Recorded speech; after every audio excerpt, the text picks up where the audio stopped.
Bueno, para mí es un sueño seguir en la familia del Athletic. Es un premio al trabajo realizado durante estos años y nada, agradecer al club sobre todo cómo han ido las cosas y el esfuerzo que ha hecho para que yo siga aquí.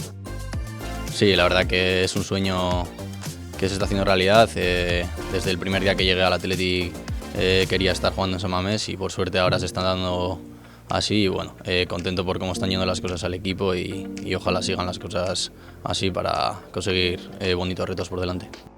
Bueno, pues jugar en San Mamés para mí es increíble. Al final partidos como el de ayer o como el que va a venir dentro de poco delante de nuestra gente nos ayuda muchísimo y espero que las cosas sigan así de bien y nosotros respondamos dentro del campo para que la gente cada vez venga más a San Mamés y nos apoye como lo está haciendo.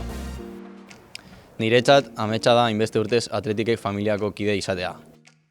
Orain, erronka handiak ditugu aurretik.